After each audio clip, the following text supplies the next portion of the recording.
everybody thinks that when you are an entrepreneur, yes, you have to work hard. You have to work sometimes when you don't want to. You have to work sometimes when you're tired. I've had moments literally in this chair where I'm up at 2 in the morning underwriting a deal. Actually, I think I just posted a video about that like 2 weeks ago or something like that.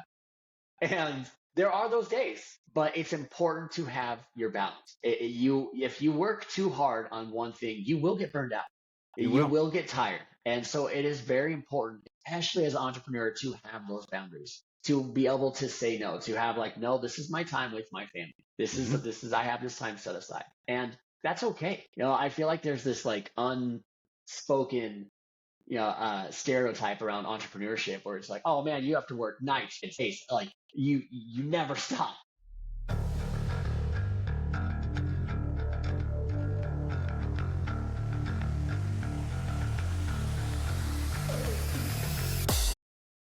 Hello, everyone. Eddie Austin here. I have an amazing guest on today, Casey Sparling. Welcome to the Eddie Austin VEX show. We're going to talk about some cool stuff. So stick around all the way to the end, to the lightning round, when we really get into some hot stuff.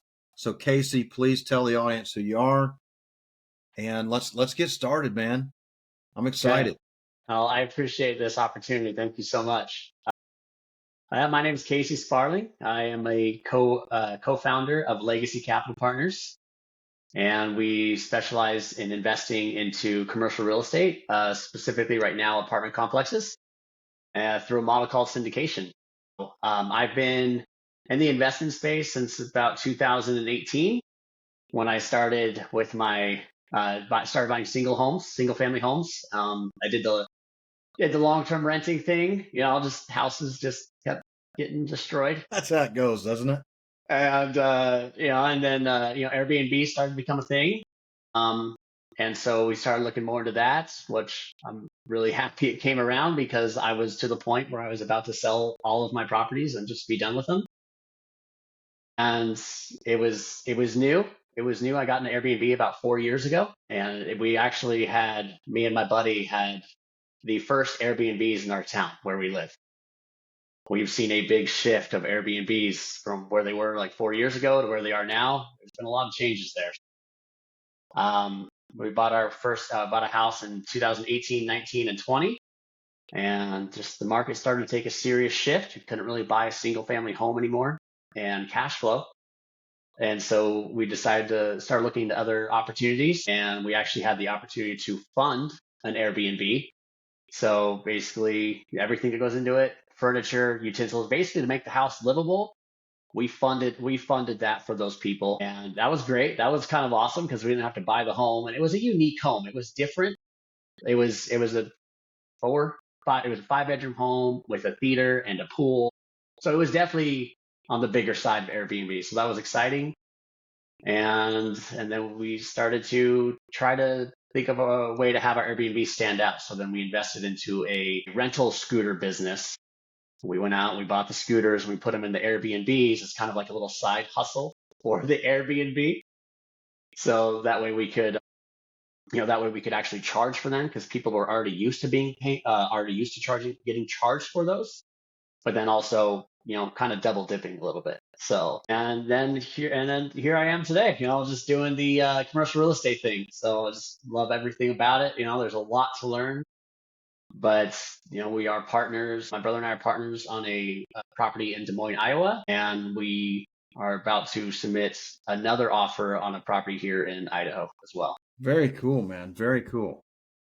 So, man, you have definitely had a diverse background with, the Airbnb, the scooter business, and everything else. So, man, tell the audience about how you went from starting with single family to all these different things. Like, what got you in? What was the driving factor? What was the why behind all Well, I had a lot of my buddy. I had a really good buddy. Still, like he's been in the investment space for a long time, the real estate space, and I've known him since I was in high school, like 2014. Like that? that's how Yep. long I've known this guy. And we bought our first house, and he was telling me, he's like, hey, like you should buy this house right here.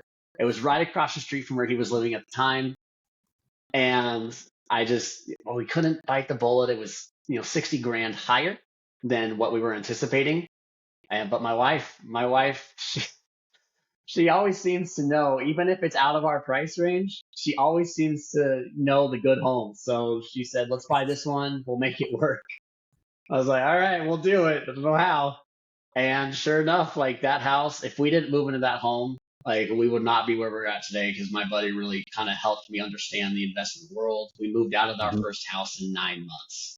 And it was a trip, man. And then after that, we started to see once we moved out of our first house, it was scary. We couldn't afford two mortgages. We could Yeah. not do it. It was difficult. But we take the leap and we did it, and we bought our second home, and we kind of started to see the benefits of that. And we're like, well, let's buy this home and move out again. So we bought that our second home. We knew that one was going to be an investment property, and so we moved out of that one in 12 months. And then we bought our third home and we moved out of that one. That was really the house we kind of got stuck into a little bit because the market took a major shift. Yeah. So our third house, we lived in that for 4 years. That was the longest we ever lived in a home. And then we bought this one, the one I'm in now. So it was a lot, man. It was scary. It was scary to take that leap. It was scary to take on mortgages. Honestly, I could not afford. Yeah. Yeah. But I learned a ton. And honestly, I got bit by the real estate bug, the real estate investing bug. That's just how I got into it. And as I learned more about it and the different ways to go about having a single family home, so it taught me everything I needed to know in order to move into the Airbnb world, and then and just start kind of diversifying the portfolio into real estate. So hmm hmm So, man, that is so cool. Thanks for sharing that. So, really, it was a step up in basis. Like every single time, is you're just leveling up, leveling up.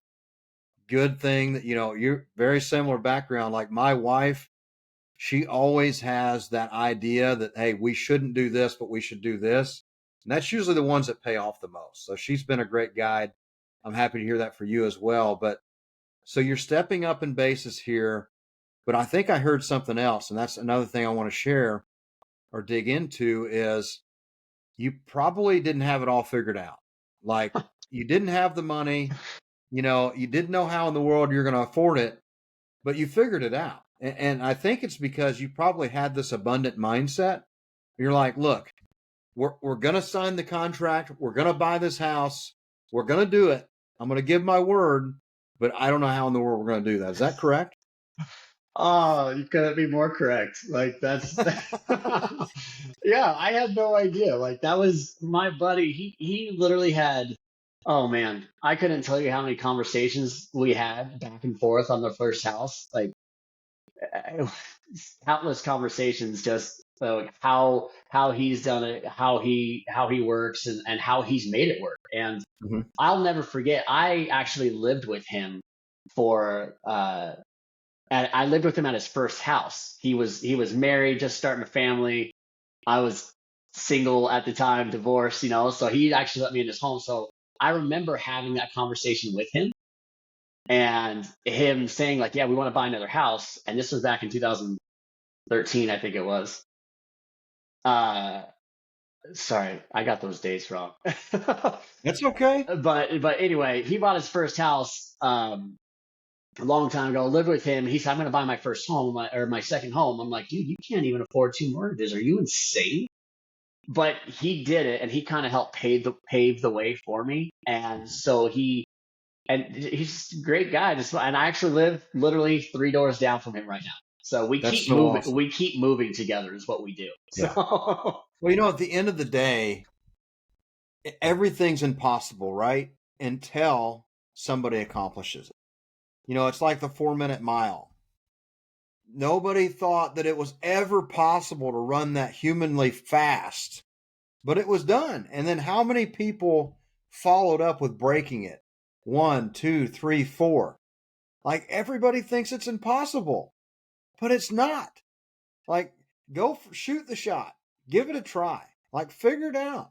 it's true. Like it's true, and I think besides that, I think also a big driving force too is I come from a family of entrepreneurs. Literally everyone in my family is entrepreneur. My grandparents, my dad was, my aunts, my uncles, my cousins. Like Mm-hmm. I am surrounded by entrepreneurs. So I feel like I've always kind of had that in me. I just didn't really know where it was until later in life. So, Yeah. Well, um, same for me. I watched my parents go from doing very well to not doing very good, like the ebb and flow. I watched them go back to work, go after it again, and they just never quit. And that's what really got instilled in me was to just never give up, never quit. The entrepreneurial journey is always the answer. Like it's the answer that will save you. It will change your family name forever. So go for it. Like just go for it. And people that look up to me today, they're like, "Man, what was the secret?" Never quit. Just believe and never quit, and you'll get there. It might take you longer than you expected, but just don't give up. Like just keep going after it. right. So, what else was the driving force behind that? I mean, what is the big why? The big why in the beginning, I didn't know what my why was. I was just doing it Sure. because, but as I've moved forward and got more investments in real estate, I've noticed that this is like another form of diversifying retirement. This is another form of diversifying income. Yeah. And it doesn't matter what part of real estate you're in. You could be in the single family space. You could Hmm. be in duplexes, triplexes, fourplexes, apartments. Hmm. They all just, I like the idea of diversifying your income and Yeah. diversifying your retirement. Hmm. Especially nowadays, with everything that's happening, the uncertainty in the market, the uncertainty in everything. And the more I've learned about it, the more I realize it. I'm like, I like having my investments in tangible assets. I like tangible assets. There's so many tax benefits and perks to investing in real estate. It's insane. And Yeah. on the entrepreneurial side, like but it's true. It's hard. Like it is so hard to continue on when you feel like you're doing it alone. And Yeah. I, I'm a big believer in mindset, as you can see that behind me. I love Yeah. referring to that. I love that. Like it's true though. If people always see these high successful, high level people, and they're always like, I want to be what you do. I want to do what you do. But I love this quote. It's one of my things I talk about, or that I've listened to a lot is, in order to do what he does, are you willing to do what he did to get to where he was? And That right there. That right there. Repeat that one more time. I'll try. In order to do what the high level people do, are you willing to do what he did to get to where he is? I, That you is know what I'm so saying. true. 100% true. It's like I'll butcher this story, but I know, this young man meets this very, very successful businessman, billionaire, and he says, "Man, I want to be who you are. I want to be a billionaire. I want to do what you do." And he said, "Okay, great. But, I'm just having troubles getting there. I don't know what the secret is, but I want to do it." And he said, "Okay, well, meet me at the beach tomorrow in the morning, 8 a.m. Meet me there." So this guy's like, "What in the world is going on? Like, well, we're just going on a beach day. We're just going to talk about it." So, he gets there and he's expecting this guy, still probably in a suit, close to the beach, but he's on the beach with his swim trunks. And the guy shows up not in swim trunks because he probably doesn't think we're actually going to go swimming today. So he's like, "Are you ready?" And he's like, "Yeah, what are we going to do?" He goes, "We're going to wait out here in the water a little ways." So they wait out in the water and, they get to about the waist level and he's like, "Keep coming." He's like, "What's going on?" He goes like, I'm going to show you what it takes to be successful." So they wait out a little farther and he goes, it's up to his neck now. And he's getting a little uncomfortable. He's like, "Man, I don't know." And he's like, "No, keep coming out here." And, he's really getting unsure of this whole exercise. He's like, not really sure what's going on. So he's like, "Do you trust me?" And he's like, "Yeah, I don't, he don't know what's going next. So yeah, he trusts he don't know what his intentions are." So he grabs him and he pushes him underwater and he's kicking and he's fighting and everything else. And he holds him there for a little while. And he comes up for air. And he's like, and he's like, what in the world? And he's like, that right there. If you'll fight as bad as you want to breathe to be successful, you'll be where I am today. If you will fight like you're fighting for your last breath, you'll be as successful as I am today. That's what it's going to take. Don't ever forget this. That's the thing. I remember times that, yes, it was tough. There was a lot of things that was tough. I knew giving up wasn't the answer because that's when everybody would lose. Doesn't mean I didn't want to sometimes. However, I wanted to be where I am today as bad as I wanted to breathe. Like, I knew that I didn't want to stay in corporate America. I knew that I took a legal pad and I wrote down, because, I was a skilled trade welder at 12 years old. And I knew what being a welder would make me. It'd make me 6 figures a year. But if you take 6 figures a year and you put it on that legal pad, and then you put down, after taxes, after the tax man gets hold of you, and then you put out living expenses, house payment, everything else, going out and having fun, gas, there's not enough left. Like, let's say you're going to save $1,000 a month. Let's take 1,000 times 10 years. Well, I mean, yeah, I'm going to get a 3% raise, right? But you also have cost of living raises, but you also have inflation. So it's like you'd get a raise and it only just matched. Sometimes, not all the time, like it would just match what you just had to pay more at the grocery store. So I knew that wasn't the answer, because I was just like, I just took that pad and I took a calculator and I'm like, times 10, that was 10 years. And I'm like, oh man, I'm going to work this hard to have $10,000. That ain't going to save me. So I really started thinking about reverse engineering the blueprint. Like, what's it going to look like? And it was as simple as a simple legal pad and an ink pen and a simple calculator, and going, which, I mean, you don't need a calculator for $1,000 a year for 10 years, right? That's $10,000. And you're like, whoa, all right, I got to start thinking different.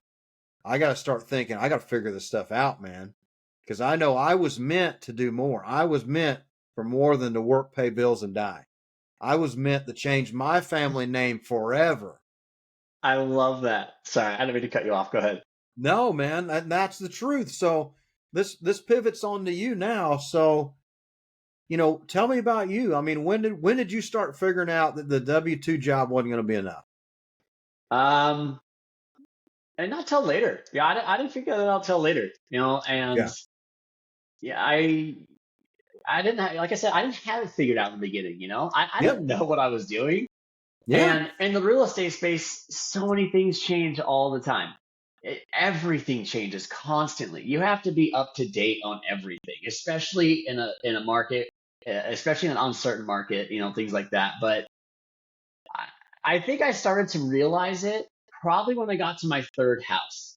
I started to see that I just started to, I started to see that this is opening up another avenue for me. This is opening up another source of income. This is opening up another source of retirement. Like, I didn't realize all of this until about my third home. That was 3 years into it at that time.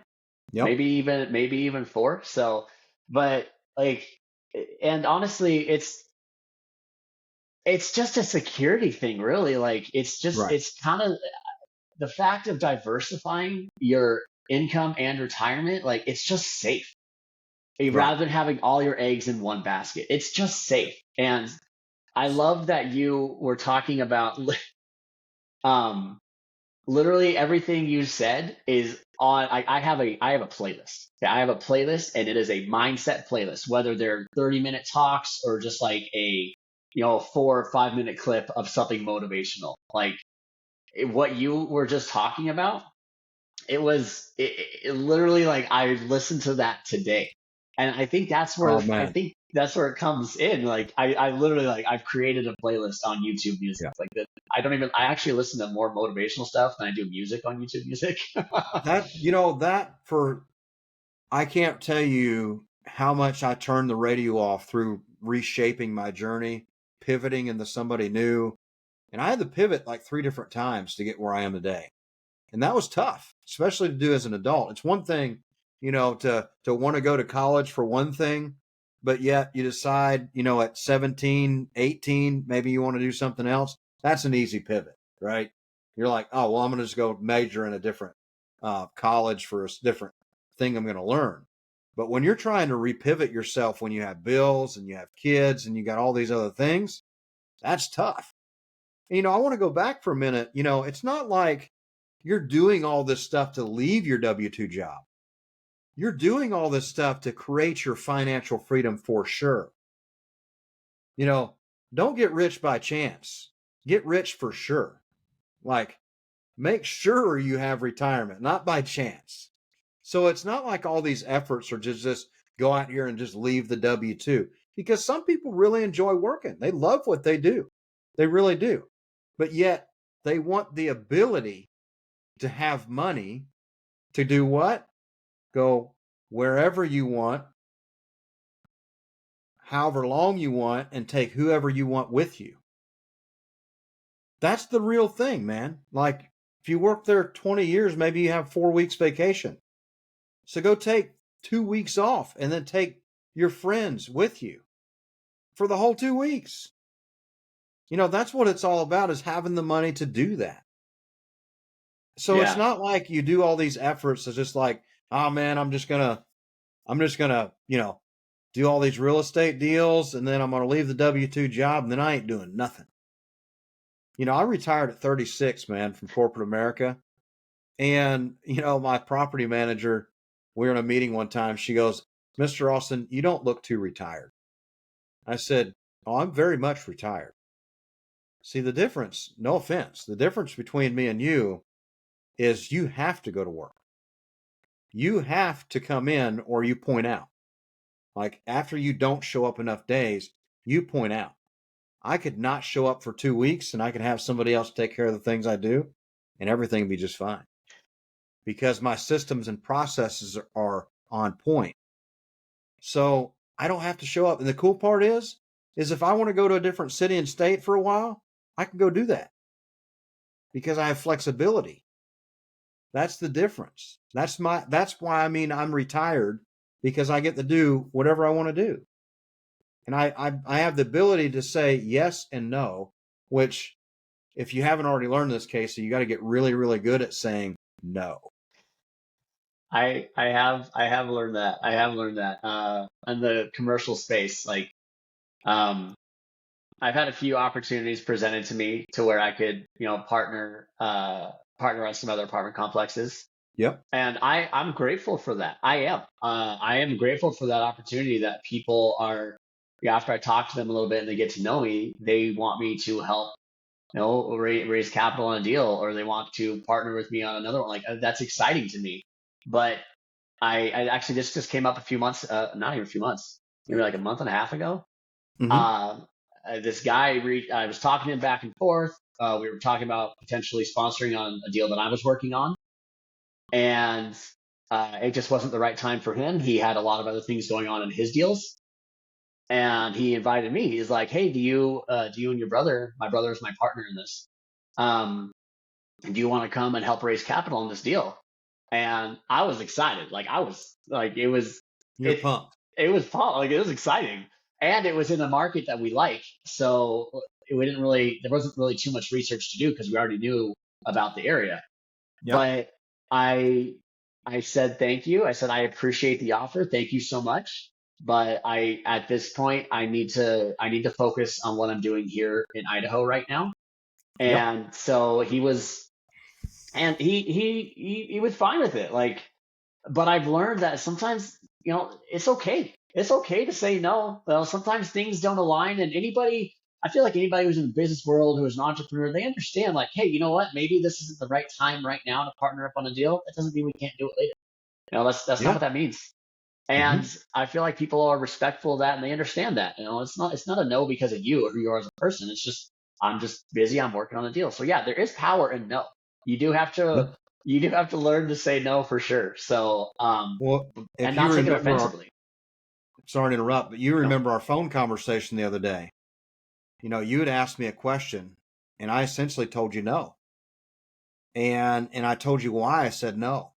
And your response was, you were impressed that I was said, no, that doesn't align with what I'm doing. And he goes, and I believe what you said is, man, that is super impressive that you know exactly the path you're on and you're not willing to get off that path.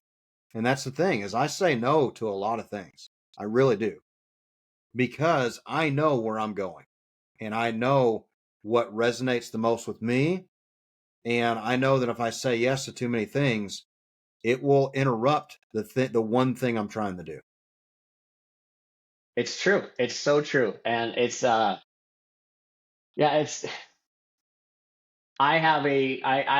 religious person, and Yep, I have this rule that Sundays are family days. Okay, those that's are the right. days that I sometimes get together with my family for Sunday dinners. Sometimes I get together with my wife's family on Sunday Mm-hmm. dinners. Sometimes there's no plans. But if I absolutely have to work, like say I'm in the middle of a race on a deal or something like that, if I have to, I understand things come up. There's things happen. But if I am working on a deal, just trying to get everything penciled together, and I have a rule that Sunday is family day. That is the day with That's my right. two kids, my wife. That is our day if we just want to sit around, relax, and spend time together, then we will. If we Yeah. want to go to a family member's house, we will. Like that. It's important as an entrepreneur to have boundaries. Everybody thinks that when you are an entrepreneur, yes, you have to work hard. You have to do you have to work sometimes when you don't want it. You have to work Yeah. sometimes when you're tired. I've had moments literally in this chair where I'm up at 2 in the morning underwriting a deal. Actually, I think I just posted a video about that like 2 weeks ago or something like that. Yeah. And there are those days, but it's important to have your balance. If you work too hard on one thing, you will get burned out. You You will. will get tired. And so it is very important, especially as an entrepreneur, to have those boundaries, to be able to say no, to have like, no, this is my time with my family. Mm-hmm. I have this time set aside. And that's okay. I feel like there's this like unspoken, stereotype around entrepreneurship where it's like, oh man, you have to work nights, weekends, days, like you never stop. And it's Yeah. like, yeah, we have to work a lot to be successful because we are building something that's bigger than us. We have to, Mm-hmm. but we also need to have our our boundaries to where we will not work. Those times where it's just no phone, no nothing, just time with the family. So Yeah. Yeah. I want to touch on that and also give the audience something to think about, because I did face burnout at one time and I faced serious burnout, and it was really, really hard to be burned out and to try and recreate myself at the same time. And, I had one means of making income, and it was me at that point. So I didn't have the option to burn out, but it was because I didn't set boundaries. I worked 100+ hour weeks, 6, 7 days a week for 13 years, like nonstop. And I worked 2 jobs, sometimes 3 jobs to make it happen. But when I started burning out, it got real, because I'm like, look, it's not like we can work more. So you got to figure this out. And when you're at that burnout mindset, that's when you need to be the sharpest pencil in the drawer, man. Like, you got to really be able to put it down on paper. Like, you got to figure out the business plan. You got to figure out what's not working, what is working, and pivot. And if the mindset's wrong, it's just like that little tiger in the background, looking down in the water. That's how you have to see yourself. Like, at the moment that I was the most burned down, I had to get up and look in the mirror and go, I am this future person. I'm not the guy that just looks like crap because I'm completely burned out mentally and physically. Like, I had to put a different face on and go, all right, not today. Not today. I got work to do today. I can't be down.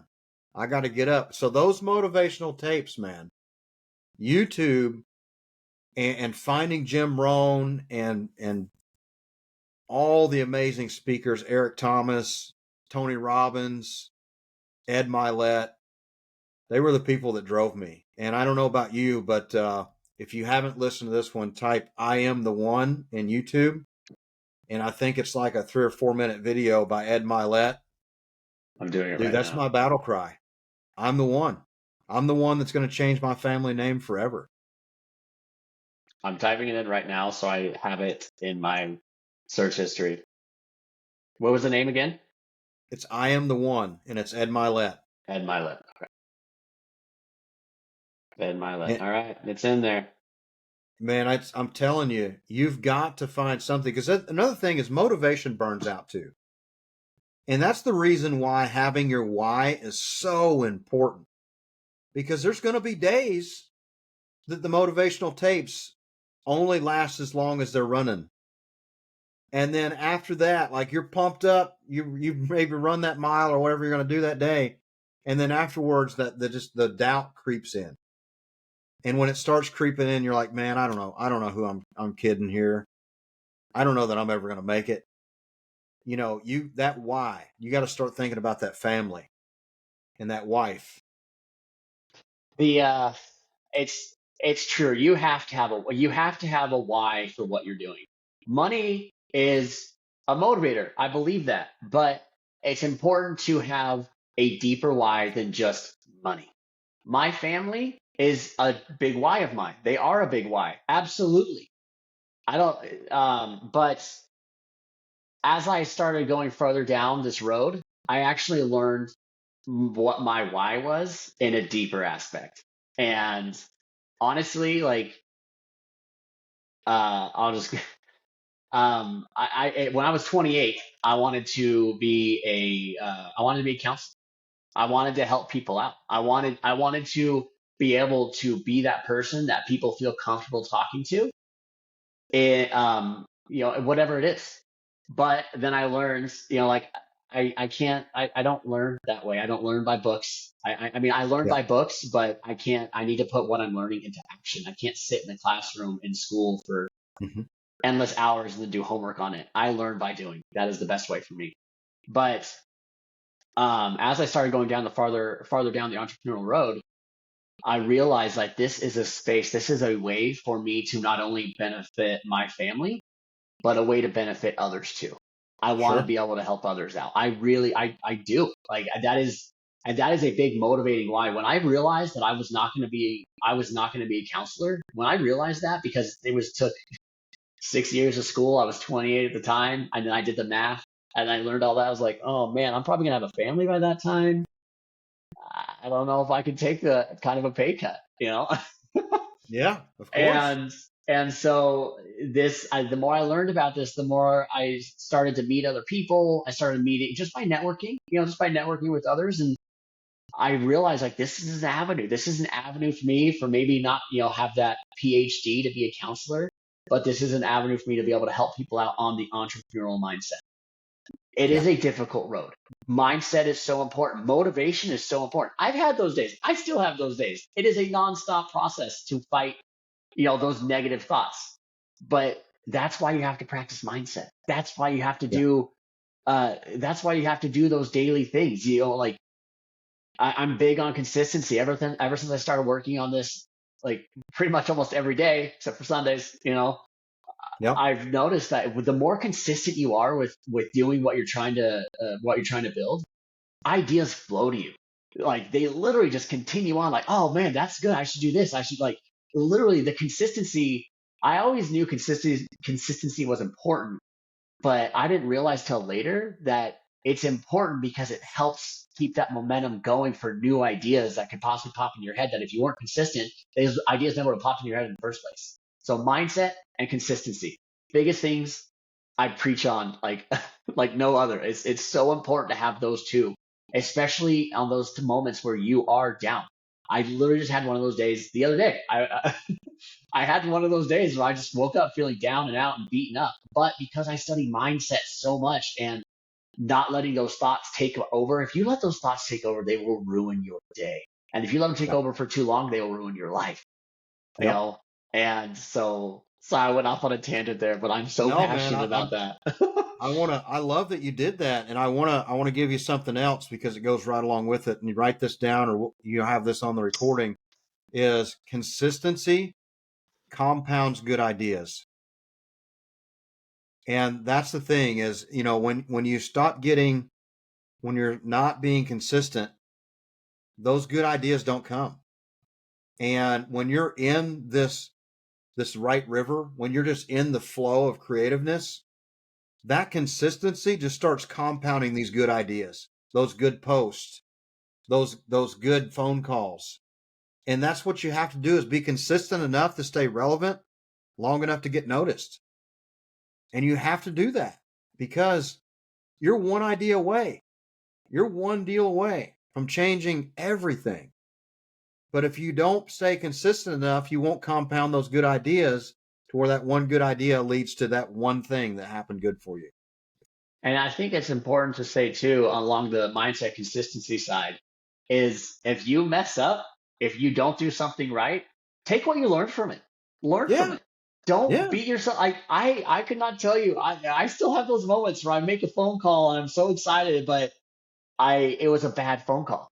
And I'm not perfect at it. Nobody Yeah. is. Everybody has those moments. But when you feel like, the call didn't go the way you wanted to, the deal didn't go the way you wanted, like whatever happens, you need to remember to, take what you learned from it, or take what went wrong, learn from it, and then move forward with what you learned from it. I totally butchered that, but you know what I'm saying? Like, if you mess up, look back at it. What could I do better? And move it to the next phone Yes. call, the next deal, the next meeting, whatever it is. It's so important.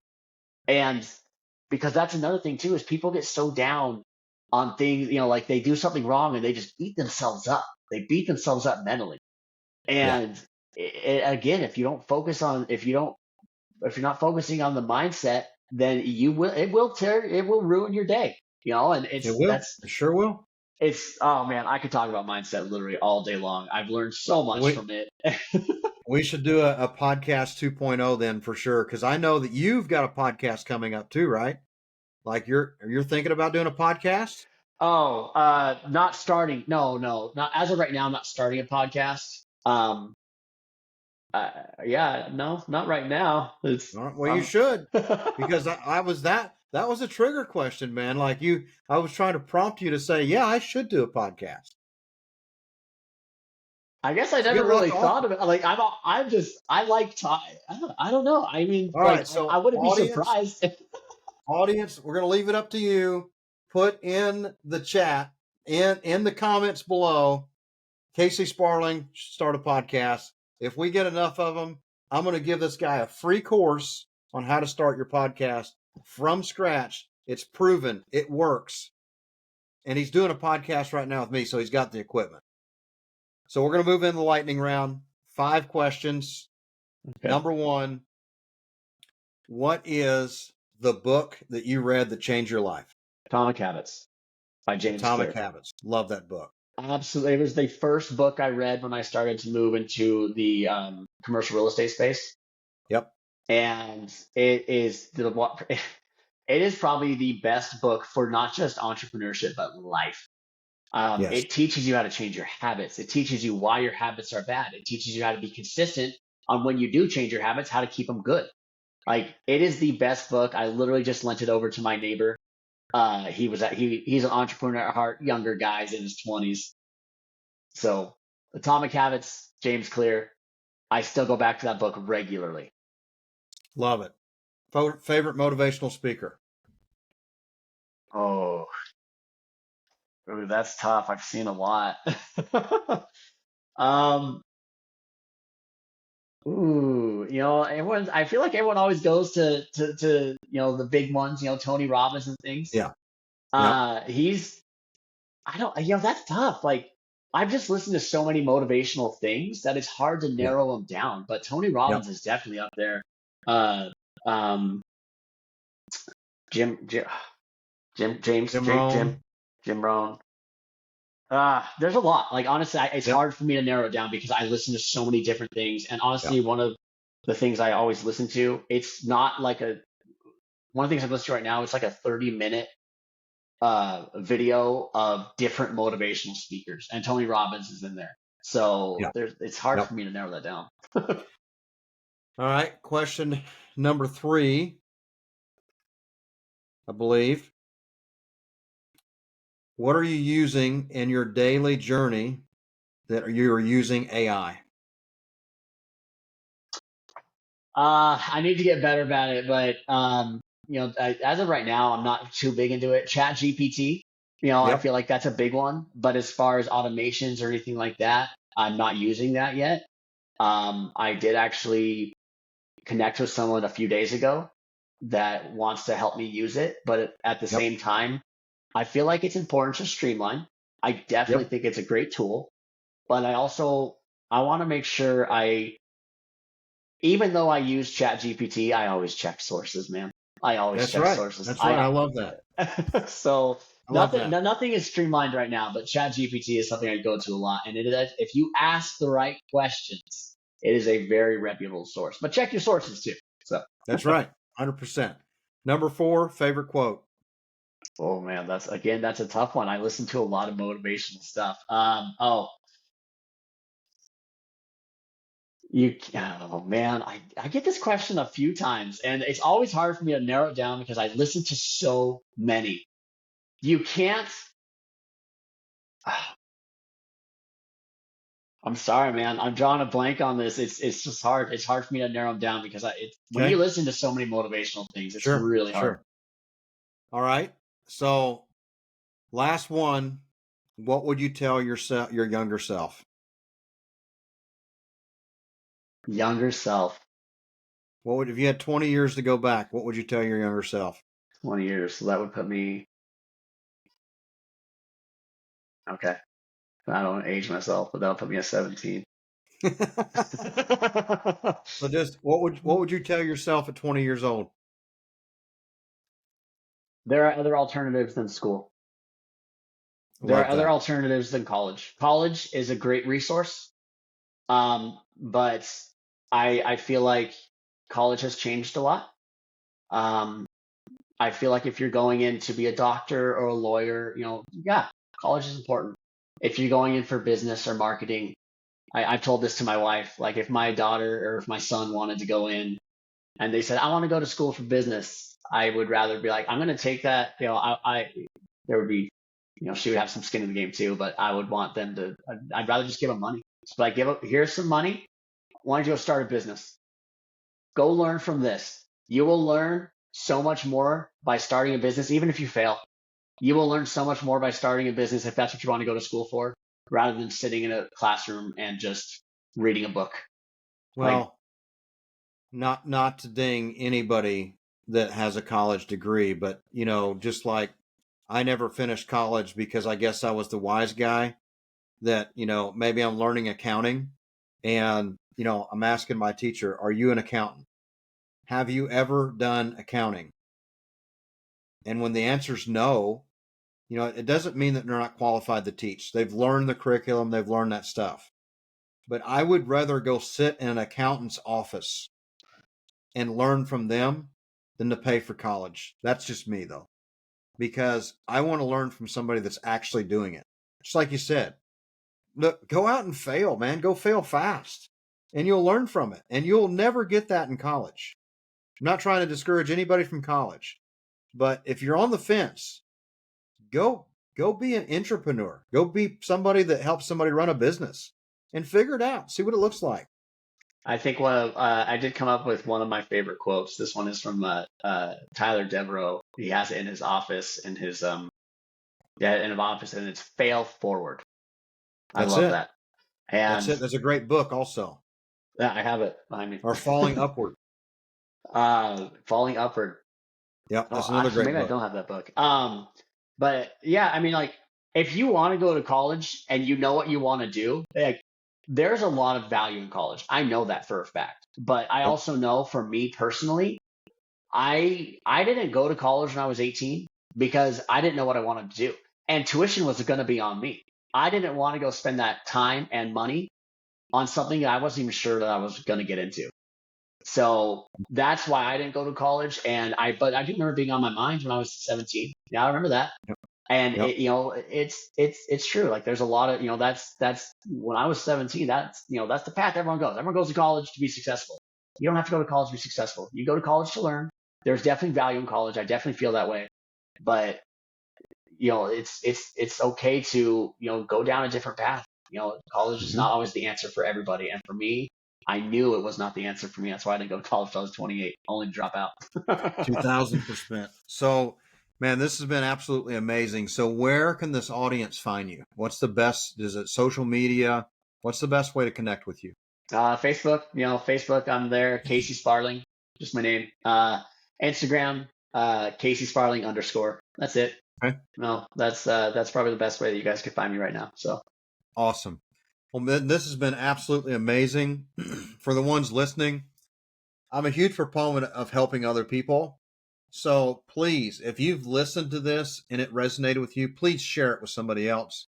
That helps the channel if you will subscribe and smash that like button. I would love that if you will help support me. I want to reach millions and millions of people here on this platform, and the only way that happens is by your support. So please, by all means, be extraordinary in everything you do every day, and we'll see you on the next episode. And I look forward to seeing you on my podcast. And if you're interested in that, drop me a link. See you on the next one.